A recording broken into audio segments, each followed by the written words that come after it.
ஆண்டவரும் நிச்சயமாக இயேசு கிறிஸ்துவின் நாமத்தினாலே உங்களை வாழ்த்துக்கிறேன். கர்த்தர் ஆசீர்வதிப்பாராக. எனக்கு அருமையானவர்களே, இந்த கால வேளையில் ஏசாயா தீர்க்கதரிசன புத்தகம் 50வது வசனத்தில் ஒரு சில வசனங்களை தியானிக்க கர்த்தர் கிருபை செய்வாராக. ஏசாயா 51:12வது வசனத்தில், நானே உங்களுக்கு ஆறுதல் செய்கிறவர், சாக போகிற மனுஷனுக்கும் புல்லுக்கு ஒப்பாகிற மனுபுத்திரனுக்கும் பயப்படுகிறதற்கும் வானங்களை விரித்து பூமியை அஸ்திபாரப்படுத்தி உன்னை உண்டாக்கின கர்த்தரை மறைக்கிறதற்கும் நீ யார்? ஏதும் கேட்கிறது. எனக்கு அருமையானவர்களே, கர்த்தருடைய நாம மகிமைக்காக அவர் ஆறுதல் செய்கிற தேவன். அப்படிப்பட்ட ஒரு தேவனை எப்படி மறக்க முடியும்? புல்லுக்கு ஒப்பான மனுஷன், அழிந்து போகிற மனுஷன், சாக போகிற மனுஷன் என்று வேதத்திலே சொல்லப்பட்டிருக்கிறது. கர்த்தரை மறக்கிறதற்கு நாம் யார்? அவர் நம்மை உண்டாக்கினார். எனக்கு அருமையானவர்களே, அப்படியே கர்த்தரை விட்டு விலகுகிறவர்களை குறித்தும் திரளான வசனங்கள் நமக்கு சொல்லப்படுகிறது.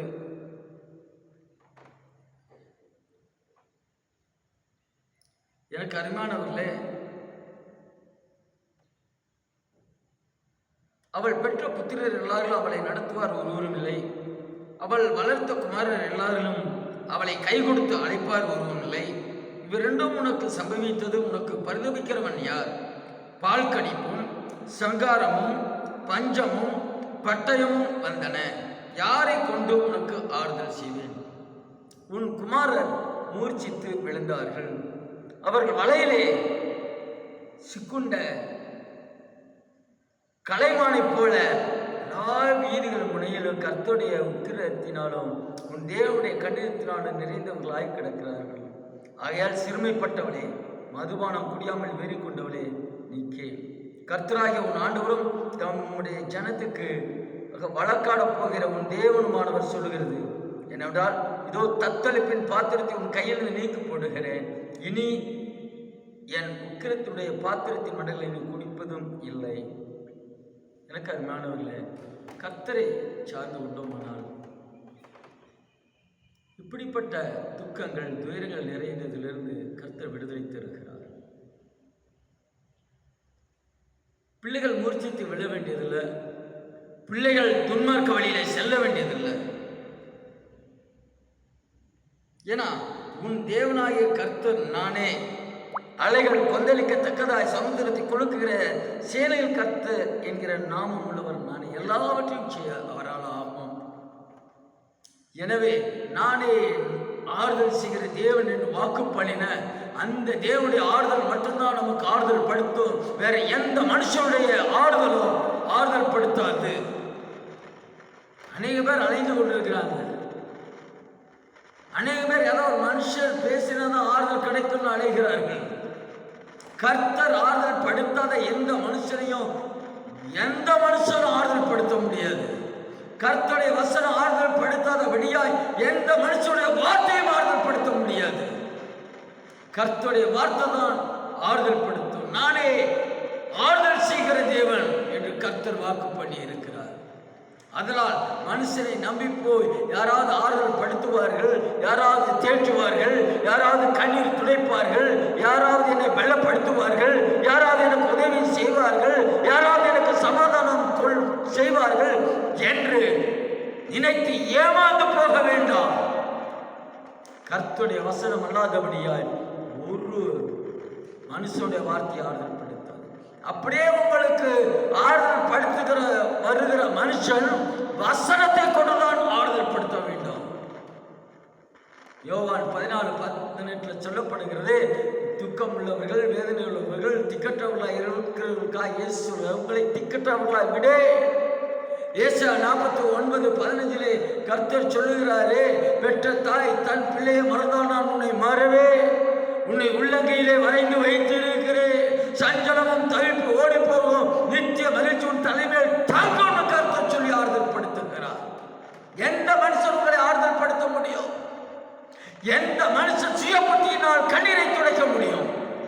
கர்த்தர் ஒருவர் தான் கண்ணீர் யாவையும் துடைக்கிற கர்த்தர். அவரை நம்பி இருப்போமானால் நாமும் நம்முடைய பிள்ளைகளும் தப்பிப்பார்கள், இல்லையானால் மூச்சித்து தெருவில் கிடப்பார்கள் என்று வேதம் சொல்கிறது. நாமும் நம்முடைய பிள்ளைகளும் தப்பிக்கப்படும்படியாய் கர்த்தருடைய வசனத்தை நம்புவோம். ஏனென்றால் ஏசாயா 53:4 சொல்லப்படுகிறது, என் ஜனங்களே எனக்கு செவி கொடுங்கள், என் ஜாதியாரே என் வாக்கை கவனியுங்கள். வேதம் என்னிலிருந்து வெளிப்படும், என் பிரமாணத்தை ஜனங்களின் வெளிச்சமாக ஸ்தாபிப்பே. அவரிடமிருந்து புறப்பட்ட இந்த வேத வசனத்தை கொண்டுதான் ஒரு மனுஷனை ஆறுதல் படுத்த முடியுமே அல்லாதபடியாய் மாம்சத்திலே ஆறுதல் படுத்துகிறவர்கள் எல்லாம் ஆறுதல் அல்ல, மாய்மாலமாய் ஆறுதல் படுத்துகிறவர்கள் பெருகிக் கொண்டிருக்கிறார்கள். நான் அவங்கள போய் ஆறுதல் படுத்திடுவேன், இவங்களை போய் ஆறுதல் படுத்திருக்கா பேசு. கர்த்தருடைய வசனம் இல்லாதபடியாய் எந்த வார்த்தையும் ஜனங்களை ஆறுதல் படுத்த முடியாது, விடுவிக்க முடியாது, அற்புதம் நடத்தாது. எனவே எனக்கு அறிமுகர்களே, கர்த்தர் நாம் கர்த்தர் வந்த நோக்கம் சிறைப்பட்டவர்களை விடுவிக்க, பாவிகளை ரட்சிக்க. அவர் ரத்தம் சிந்தின நோக்கம் நிறைவேறணும். சுத்தி இருக்கிற ரத்தம் பாவத்திலிருந்து விடுவிக்க, ஜனங்களை ஆயத்தப்படுத்தணும். அவர் ஜீவனை கொடுத்தது யாருக்காக? 3ஆம் நாள் உயிர்த்தது யாருக்காக? மீண்டும் ராஜாதி ராஜாவாய் வரப்போகிறாரே மணவாட்டி சபைக்காக. இந்த சபை குறித்து பக்தி வைராக்கியம் குறைந்து வருகிறது, பக்தி வைராக்கியம் பெருகணும். சபை கர்த்தருடையது. எனவே கர்த்தர் நாம் மகிமைக்காக அவரே ஆறுதல் படுத்துகிற தேவன். கர்த்தரை நம்புங்க, வசனத்தை நம்புங்க, மனுஷனை நம்ப வேண்டாம். கர்த்தருடைய ஆசீர்வாதம் எங்களுக்கு ஆட்சிப்படுங்கள். வருகிற 21ஆம் தேதி சனிக்கிழமை, 3வது சனிக்கிழமை விடுதலை உபவாசம் இருக்குது. இந்த மாதத்தில் திருப்பூரிலிருந்து அருமையான ஊழியக்காரர் ஜெபமணி என்கிற அருமையான ஜீவனுள்ள சாட்சி வருகிறார். வாருங்கள், அவர் மூலமாக நாம் ஆசீர்வதிக்கப்படுவோம், விடுவிக்கப்படுவோம். கர்த்தர் நிச்சயமாய் பெரிய காரியங்கள் செய்வார். லெபனான் ஜெபத்தோட்டம் Sirumalai road Palpannai bus stop Dindigul என்கிற இந்த ஸ்தலத்தில் இருக்கிறது. திண்டுக்கல் பால்பண்ணை பஸ் ஸ்டாப், சிறுமலை போகிற பஸ்ஸில் ஏறிங்கன்னா ஜெபத்தோட்டத்தில் பக்கத்திலே பஸ் ஸ்டாப் இறங்கி இங்கே வரலாம். வாருங்கள், இது ஜெயிப்போம். கர்த்தர் பெரிய காரியங்கள் செய்வார்.